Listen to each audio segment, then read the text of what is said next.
Guys কেমন আছেন সবাই? সো আবার একটা নতুন ভিডিও নিয়ে হাজির হয়ে গেলাম। সো আজকে আমি দেখাবো আমাদের যে বাগানটি আছে, লিচুর বাগানটি পুরোটাই সম্পূর্ণ ঘুরে দেখাবো। এবছর আমাদের লিচু হয়নি, এবছর আমাদের লিচু খুবই কম, মানে খাওয়ার লিচুও হয়নি। এর আগে আমার ফেসবুকে যারা যারা দেখছেন যে আমি লিচুর মাইরে দিয়েছিলাম।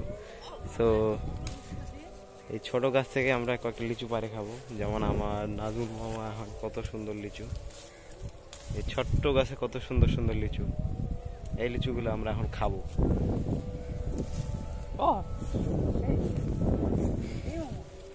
আরো লিচু এখানটায় কাঁচা আছে, বেশি ছোটগুলো নিও না। আর এই বাগানটি দেখেন যে এবছর কোনো প্রকার খুব একটা লিচু হয় নাই, শুধুমাত্র কয়েকটি খাওয়ার লিচু হয়েছে।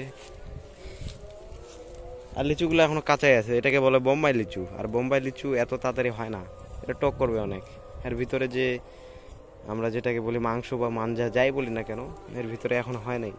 আর ওইদিকে একটা বেদনা লিচুর গাছ আছে, ওইখানটায় আমরা ওই লিচুটা খাই। বেদনা লিচু মোটামুটি এখন হয়ে গেছে, খাওয়ার উপযুক্ত, অনেক মিষ্টি হয়। বেদনা লিচু খুব একটা টক হয় না, আর এগুলা বোম্বাই লিচু হিসেবে এগুলো টক হয় অনেক। আর ওই গাছেও একটা অনেকগুলো বোম্বাই লিচু রয়েছে, কিন্তু গাছের উপরে এই গাছটাতে, যার কারণে পারতে পারবো না। আর এইদিকে আমার বাগান, আমাদের বাগানটি। আর এই বাগানে আমরা ঘাস কাটি, ঘাস কাটে গরুকে খাওয়াই। সবাই মনে করতে পারেন যে খগন অনেক বড় লোক, কিন্তু বাট খগন খুব একটা বড় লোক না, মধ্যবিত্ত পরিবারের মানুষ। এই দেখেন লিচু কিভাবে খাচ্ছে একাই একাই। দেখি আমি একটা লিচু খাই।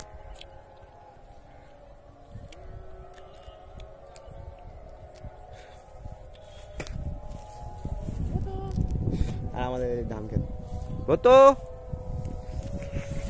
এই উজু আসছে। ভুতু হলো আমাদের পরিবারের একজন সদস্য,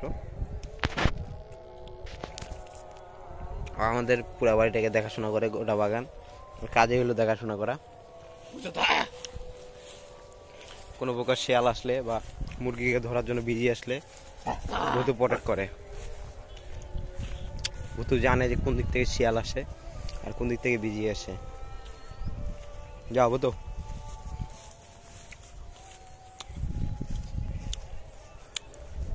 আরেকদিন পারে দেখাবো লিচুগুলা। আজকের মতো বিদায়।